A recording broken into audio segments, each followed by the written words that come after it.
हरियाणा कांग्रेस अध्यक्ष राव नरेंद्र सिंह के नेतृत्व में आज सोनीपत में कांग्रेस कार्यकर्ताओं ने वोट चोरी के खिलाफ जोरदार प्रदर्शन किया। कांग्रेस कार्यकर्ताओं ने वोट चोर गद्दी छोड़ के नारे लगाते हुए शहर में प्रदर्शन किया। इस मौके पर पत्रकारों से बातचीत करते हुए अध्यक्ष ने कहा कि राहुल गांधी के खुलासे से साफ हो गया है कि हरियाणा में भी बीजेपी जीती नहीं बल्कि उसने कांग्रेस की सरकार चुराई है। देखिए पत्रकारों के सवालों का जवाब देते हुए उन्होंने क्या कहा। वोट चोर गद्दी छोड़ का प्रोग्राम जो हमारा पहले से आयोजित किया हुआ है, उसके विषय में या सभी साथियों को लेकर के रोष मार्च का आयोजन किया जाना है। लेकिन साथ ही साथ में एक बहुत बड़ी दुखद घटना जो हुई, मजबूरन जो आत्महत्या हरियाणा के एक सीनियर आईपीएस एडीजीपी दलित कुमार जो एससी समाज से संबंध रखते हैं, उनको मजबूर होना पड़ा। तो हमने हमारी पार्टी इस विषय में भी सभी भाइयों को लेकर छत्तीसवीं बिरादरी के साथ में रोष प्रकट कर रही है और ये मांग करती है हरियाणा सरकार से कि तुरंत उस परिवार को न्याय मिलना चाहिए। परिवार की संतुष्टि हमारी संतुष्टि है और उस परिवार जो खुद एक आईएएस आईपीएस फैमिली संबंध है, अगर आज उनको न्याय नहीं मिलता है तो देश के आम जनता को न्याय कैसे मिलेगा।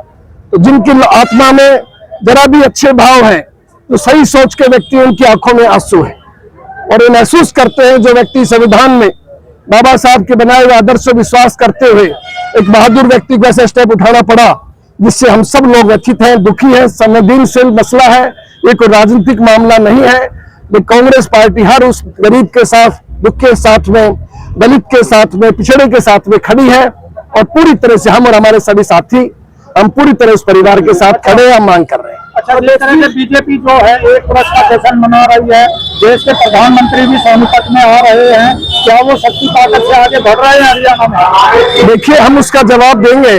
प्रधानमंत्री जी आने के बाद में कांग्रेस के सभी वरिष्ठ नेतागण इस बात का जवाब भी देंगे कि सही मायने के अंदर हरियाणा के एक साल के अंदर कोई ऐसा कार्य नहीं हुआ, कोई ऐसा वर्ग नहीं है जो संतुष्ट हो।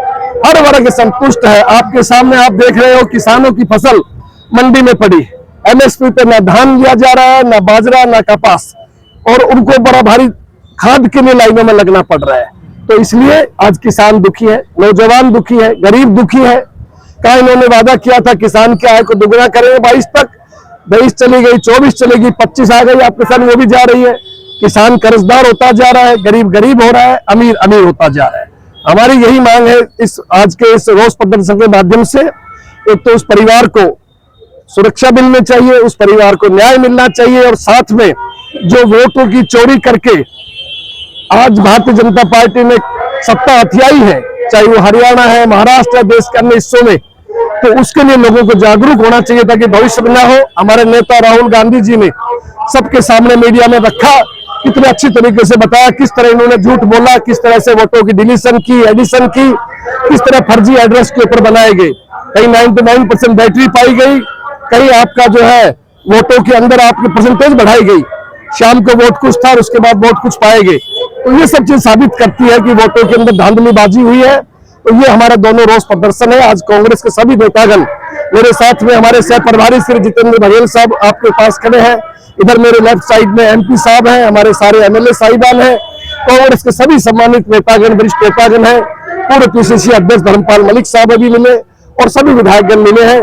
हम सब लोग रोष प्रकट करेंगे और यहाँ से शुरू होकर के सुभाष चौक तक तो हम जाएंगे। अभी गांधी जी को नमन किया है, बापू की मूर्ति पे माल्यार्पण किया है और सुभाष चंद्र बोस की मूर्ति पे भी हम माल्यार्पण समाप्त करेंगे। चंडीगढ़ पुलिस की एक टीम में भाईपों के घर लैपटॉप मांगने गई, लेकिन परिवार ने मना कर देश पर आपका क्या कहना है?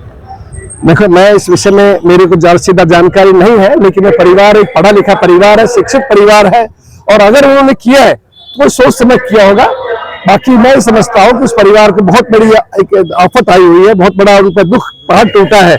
उस परिवार की तुरंत प्रभाव से उनकी मदद करनी चाहिए और दोषियों के खिलाफ सख्त कार्रवाई होनी चाहिए।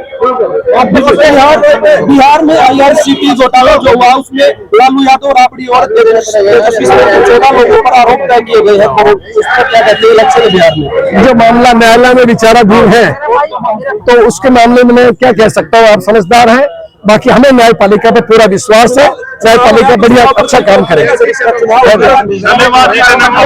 धन्यवाद।